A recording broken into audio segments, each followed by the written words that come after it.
Hello everyone, welcome to my YouTube channel my UPSC diary. तो आज की video में हम डिस्कस करेंगे ऑनेस्टी को। ये 9th टर्म है, 34 टर्म की सीरीज में 8 टर्म हम डिस्कस कर चुके हैं ऑलरेडी। अगर आपने वो 8 टर्म की वीडियोस नहीं देखी हैं तो उसे भी देख लीजिएगा, क्योंकि ये टोटल 34 टर्म की सीरीज है।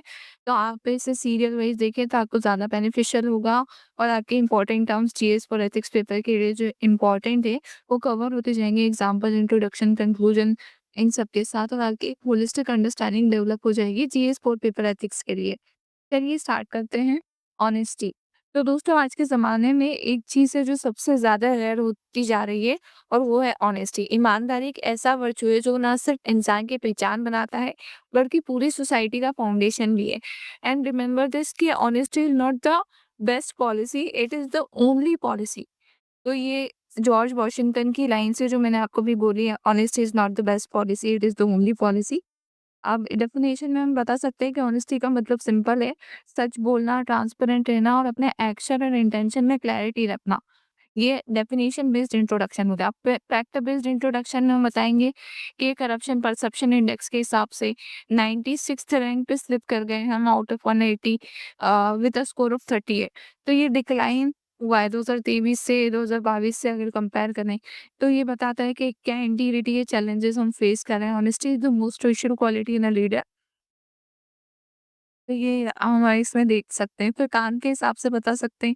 कांट जैसे फिलोसोफर कहते थे कि ऑनेस्टी फंडामेंटल मॉरल ड्यूटी है, कैटेगोरिकल इमोरल इंपेरेटिव है, जो वाइटल है ट्रस्ट और मॉरल ऑर्डर के लिए।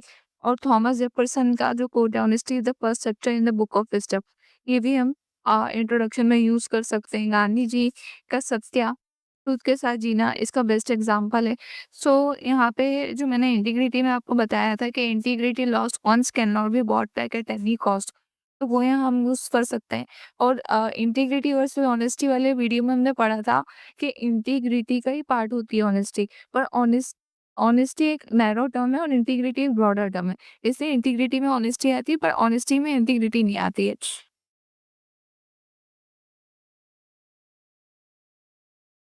अ, अब importance of honesty in society, trust building. जब लीडर्स ईमानदार होते हैं तो लोग उन पे ट्रस्ट करते हैं। जैसे कि राइट टू इंफॉर्मेशन एक्ट ने गवर्नेंस में ट्रांसपेरेंसी को पोर्स किया था। So trust bill in drop but lost in buckets. फिर सेकेंड है एथिकल डिसीजन मेकिंग। यहाँ पे हम बता सकते हैं एथिकल डिसीजन मेकिंग में एक जज के ईमानदार डिसीजन पूरी जस्टिस को स्ट्रॉन्ग बनाता है। जैसे सुप्रीम कोर्ट ने रिसेंटली करप्शन केसेस पर स्ट्रिक्ट स्टांस लिया था, जिससे लोगों का फेथ रिस्टोर हुआ था। फिर सोशल कोहेजन, ऑनेस्ट डायलॉग से ही एग्रीमेंट पॉसिबल होते हैं। पेरिस क्लाइमेट एग्रीमेंट, नेशंस ने अपने कमिटमेंट ऑनेस्टली डिस्क्लोज करे थे।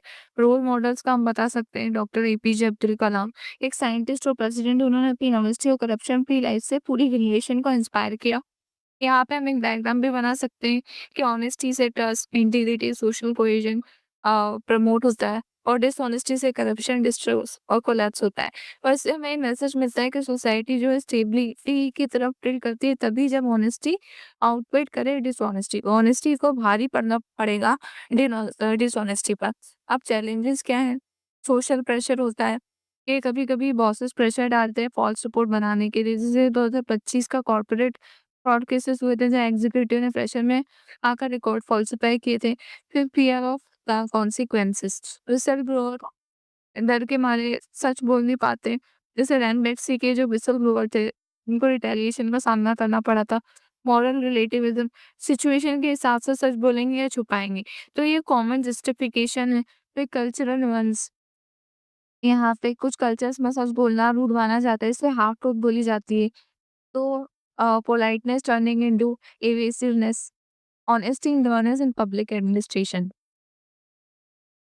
यहाँ पे भी हम एक डायग्राम बना सकते हैं कि ऑनेस्टी इन ऑफिशियल से इससे ट्रांसपेरेंसी होती है डिसीजन में, पब्लिक ट्रस्ट प्रमोट आता है और डेमोक्रेसी स्ट्रांग होती है। रियल हो जाएंगे हमारे RTI, Lokpal, e governance app, संपदा 2.0। अब यहाँ पे है ना, तमिलनाडु का मैंने मेंशन करा है, जो टिस्मेक्स स्कैम हुआ था, तो वो डीप कोलिजन को रिवील करता है। जैसे कि यहाँ पे हमें ज़रूरत है इंटीग्रिटी की और ऑनेस्ट बनने की, जो स्कैम हुआ उसमें।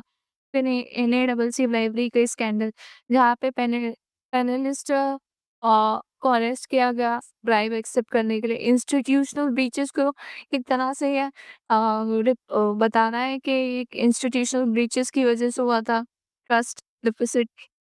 यशवंत वर्मा का केस जो हुआ था वो भी हम बताएंगे इसमें। और यशवंत वर्मा वाला जो क्या मतलब बर्न करेंसी फाउंड हुई थी जज के रेसिडेंट पे। तो ये जुडिशियल मिसकंडक्ट को एक तरह से स्पार्क करता है। यहाँ पे कॉन्शियंस एंड जुडिशरी मैटर का केस है ये।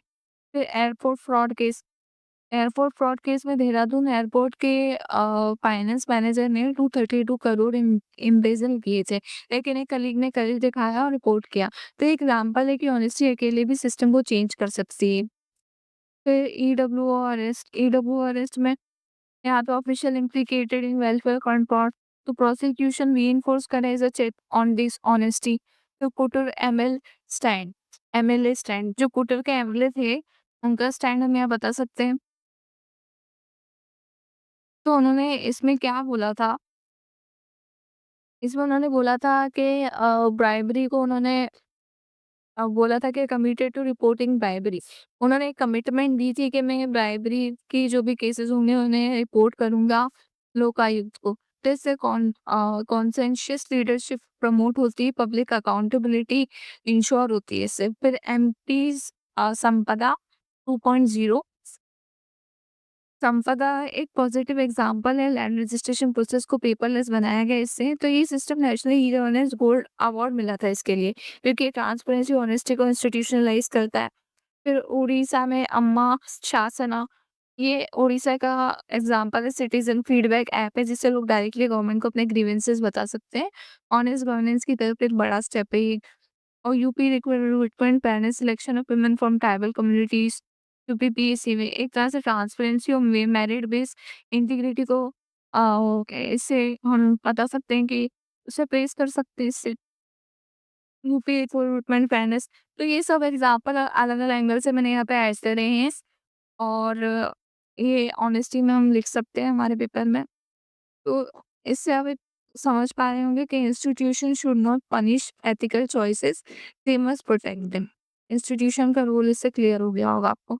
फिर फिलोसफिकल पर्सपेक्टिव शांत का बताएंगे, ऑनेस्टी एक नॉन नेगोशिएबल है चाहे कॉन्सिक्वेंसेस कुछ भी हो। फिर यूटिलिटेरियनिज्म, अगर सच बोलने से सोसाइटी का लॉन्ग टर्म बेनिफिट है तो मोरली जस्टिफाइड है। कॉन्फ्यूशियस ईमानदार आप लीडर अपने लोगों का और लॉयल्टी अर्न करते हैं एक तरह से। Honestly to build loyalty in society normally. तो ये सारी फिलॉसफीज आपको याद होना चाहिए पेपर में कोट करने के लिए। फिर ऑनेस्टी इन पर्सनल डेवलपमेंट, इससे एक तरह से सेल्फ रिस्पेक्ट और कॉन्फिडेंस भी रहता है। ये कॉन्फ्लिक्ट को ऑनेस्टली सॉल्व करने से रिलेशनशिप इंप्रूव होते हैं। ये सेकंड पॉइंट हो गया कॉन्फ्लिक्ट रेजोल्यूशन। प्रमोट करते हैं एक तरह से पर्सनल ग्रोथ। एक स्टूडेंट जो एग्जाम के लिए ऑनेस्ट है, अपनी वीकनेस एक्सेप्ट करते हुए बेटर प्रिपेयर रहता है। तो ये पर्सनल ग्रोथ हुई सर। हम यहाँ पे डायग्राम भी बना सकते हैं कि ऑनेस्टी फिर इंटीग्रिटी प्रमोट होगी इससे। फिर ये एक तरह से ब्रांचेस है कॉन्फिडेंस, ट्रस्ट और करेज की, और उसके फ्रूट्स हैं रिस्पेक्ट, गुड रिलेशनशिप और लीडरशिप। इससे हमें ये मैसेज मिलता है कि honesty is the root of all personal and social virtues. अब केस स्टडी हम बताएंगे यहाँ पे गांधी जी का। गांधी ट्रूथ के साथ खड़े रहना even when British represent was it big. Doctor Abdul Kalam का बताएंगे ट्रांसपेरेंट और करप्शन फ्री लीडरशिप का सिंबल है। मॉडर्न एग्जांपल्स है administrative honesty to citizen oriented transparency. अब हम कंक्लूड कर देंगे। वैल्यू बेस्ड कंक्लूजन हमारी ये है कि ऑनेस्टी एक सोसाइटी के लिए ऑक्सीजन की तरह होती है और इसके बिना सर्वाइवल इम्पॉसिबल है। Honesty is a foundation for the governance, social trust and personal integrity. सॉक्रेट का कोट यहाँ पे हम लिख सकते हैं कि regard your good name is the richest level you can possibly possess of। तो ऑनेस्टी है वो Yes. और हिस्टोरिकल आइकन्स और मॉडर्न रिफॉर्म्स वे सेल्फ रोल बिल्डिंग ऑनेस्टी की इंपॉर्टेंस को रीइंफोर्स करती हैं। ये बिल्ड करती हैं सोसाइटल इम्पैक्ट बताएंगे कि just trustworthy stable society build करते हैं। और जॉर्ज वाशिंगटन की line, honesty is not the best policy, it is the only policy, इस पे भी हम कंक्लूड कर सकते हैं। वैल्यू एडिशन मैंने बताया कि honesty is the fastest way to prevent a mistake from turning into a failure. ये जेम्स का कोट है, truth never damage a cause that is just. ये गांधी जी का कोट है। तो ये कोट्स हम लिख सकते हैं हमारे पेपर में। फिर रिपोर्ट्स और रिकमेंडेशन हम बता सकते हैं। रिपोर्ट्स और रिकमेंडेशन में बताएँगे CPI index incremental decline show करता है। तो इंडिया का जो सीपीआई स्कोर है ना वो ग्लोबल एवरेज स्कोर से कम है। तो हमें इसमें इम्प्रूवमेंट की ज़रूरत है। हमें इंस्टीट्यूशनल रिफॉर्म्स की ज़रूरत है, ethics training, whistle-blower support, digital transparency जैसे ई-गवर्नेंस टूल्स, संपदा जैसे और टूल्स की ज़रूरत है। अमर शासना ऐसे और इनिशिएटिव्स की ज़रूरत है। हिस्टोरिकल एग्ज़ाम्पल हम बता सकते हैं, सुभाष चंद्र बोस जी का, रानी लक्ष्मीबाई का, ये सब अनकॉम्प्रोमाइज़िंग ऑनेस्टी इन एडवर्सिटी का मॉडल है ये। इनको हम बता सकते हैं हिस्टोरिकल एग्ज़ाम्पल के सेंस में। तो आज की वीडियो में बस इतना ही। अगर आपको वीडियो पसंद आया हो, तो चैनल को सब्सक्राइब कर लीजिए, वीडियो को लाइक करिए, शेयर करिए, कमेंट करिए। Thank you for so much for your time and patience. मिलते हैं नेक्स्ट वीडियो।